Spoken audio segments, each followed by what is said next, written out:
Bonjour, nous allons parler d'Inflexible Normandie, un jeu d'affrontement qui se déroule pendant la Seconde Guerre mondiale, créé par David Thompson et Trevor Benjamin. Il est illustré par Roland MacDonald.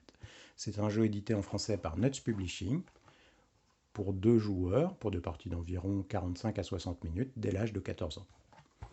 Voyons ensemble comment fonctionne le jeu.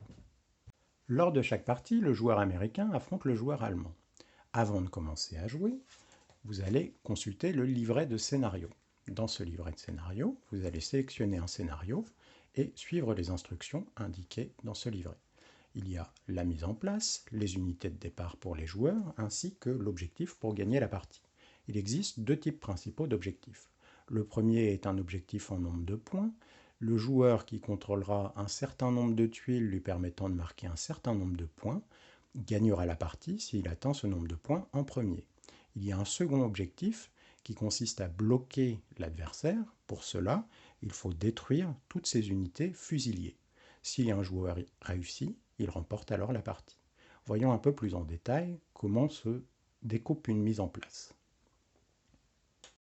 Lors de la mise en place, les joueurs vont devoir placer des tuiles pour composer le terrain de jeu. Ces tuiles sont indiquées dans le livret de scénario. Il y a aussi des unités avec lesquelles les joueurs vont débuter, cela est indiqué dans le livret de scénario, des tuiles sur lesquelles on va placer des points objectifs, ainsi qu'une pioche et une réserve générale. Les joueurs vont commencer avec un certain nombre de cartes dans leur pioche et un certain nombre de cartes dans leur réserve générale. Au cours de la partie, ils vont pouvoir effectuer des actions pour renforcer leur pioche avec des cartes de la réserve générale. Un tour se déroule toujours de la même manière. Les joueurs vont commencer par piocher des cartes, puis il va y avoir ce que l'on appelle une phase d'initiative où chaque joueur va jouer une carte pour déterminer quel joueur gagnera le jeton initiative et commencera à jouer. Le joueur qui aura gagné le jeton initiative commencera à jouer, il jouera toutes les cartes de sa main. Puis le joueur qui n'a pas le jeton initiative jouera en jouant toutes les cartes de sa main. Voyons ensemble un peu comment se découpe chacune de ces étapes. Lors de la phase de pioche, chaque joueur pioche 4 cartes. Puis il y a ce que l'on appelle une phase d'initiative. Chacun va regarder les cartes de sa main, en sélectionner une et la poser face cachée sur la table. Les 2 joueurs vont placer une carte sur la table, puis les 2 joueurs vont révéler cette carte. Les cartes jouées ont chacune des valeurs d'initiative.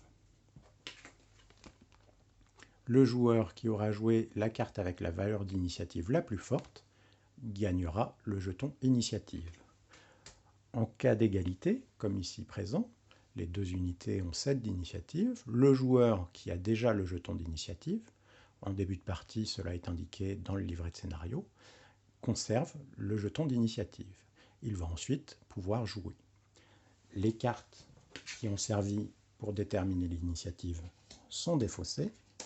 Ici, le joueur américain a gagné l'initiative. Il va pouvoir jouer les 3 cartes qu'il a en main. Puis, une fois son tour terminé, le joueur allemand jouera les 3 cartes qui lui restent en main.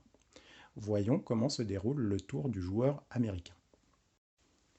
Le joueur américain possède 3 cartes en main. Il va pouvoir les jouer pour effectuer des actions. Quand un joueur décide d'utiliser une carte, il va pouvoir activer une unité, ici l'éclaireur A, présent sur le plateau ici, et effectuer l'une des actions présentes sur la carte. Si le joueur décide de ne pas effectuer ces actions, il peut faire ce que l'on appelle se planquer, ce qui signifie prendre la carte et la placer dans sa réserve générale. Cela permet de vider un peu la pioche et ou la défausse. Ici, le joueur va utiliser l'éclaireur A. Il va faire l'action Explorer 2. Avant d'expliquer ce que va faire l'action, vous devez voir sur le plateau qu'il y a sur certaines tuiles des marqueurs Explorer. Quand une tuile n'est pas explorée, certaines des unités des joueurs ne peuvent pas aller sur ces tuiles. L'éclaireur va permettre de placer des jetons explorés sur des tuiles. Le joueur va faire l'action Explorer 2, ce qui signifie explorer de 1 à 2 tuiles. Il va défausser la carte, puis déplacer son éclaireur et poser un jeton exploré sur chacune des tuiles qu'il a traversées. L'éclaireur permet d'explorer les tuiles, mais en explorant des tuiles, vous allez rajouter dans votre paquet de cartes ce que l'on appelle du brouillard de guerre. Il s'agit de cartes avec une initiative de 1 et sans effet. Elles viennent polluer votre paquet de cartes. Il existe des cartes qui ont des effets qui permettent de retirer les brouillards de guerre de votre défausse ou de votre bibliothèque. Il reste maintenant 2 cartes dans la main du joueur américain. Il va décider d'activer le fusilier B pour faire l'action contrôlée. Pour cela, il regarde où se situe le pion du fusilier B et va pouvoir retourner côté contrôlé un jeton exploré. Si jamais le joueur contrôle une tuile où il y a des points objectifs de présent, dans ce cas, il marquera ce nombre de points objectifs, en sachant que le contrôle d'une tuile peut changer au cours de la partie, et dans ce cas, les points objectifs passeront d'un camp à l'autre. Ici, le joueur a activé son fusilier B pour contrôler cette tuile. Il va maintenant défausser la carte, et nous allons pouvoir expliquer comment fonctionne la dernière carte. Le joueur américain va maintenant jouer sa dernière carte. Il va activer l'éclaireur B pour faire l'action attaquer 1, ce qui signifie attaquer avec un dé. Le joueur va défausser la carte, puis prendre un dé, choisir une cible. Ici, l'éclaireur B va attaquer les fusiliers B allemands.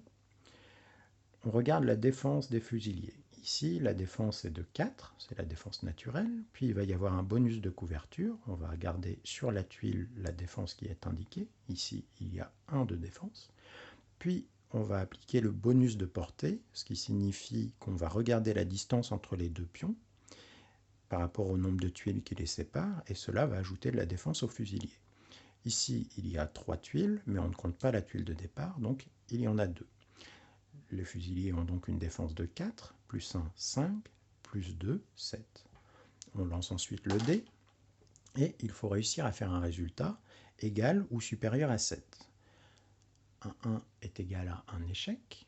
Par contre, un 0 est toujours égal à une réussite automatique. Donc ici, imaginons que nous ayons fait 0. Dans ce cas, nous arrivons à toucher cette unité. Nous allons regarder dans la main du joueur adverse s'il y a une carte fusilier B. Si c'est le cas, on la retire de la partie. S'il n'a pas de carte de ce type dans sa main, on va regarder dans sa défausse pour la retirer de la partie. Si jamais il n'a pas de carte de ce type dans sa défausse, on regarde dans sa pioche, sa bibliothèque. Et si jamais il n'y a pas de carte correspondante dans sa bibliothèque, on va simplement retirer le jeton de cette unité de la partie. Vous savez à peu près comment jouer. La partie va continuer ainsi jusqu'à ce que l'un des joueurs atteigne l'objectif de victoire, que ce soit marquer un certain nombre de points objectifs ou bloquer le camp adverse en détruisant tous ses fusiliers. À vous de jouer.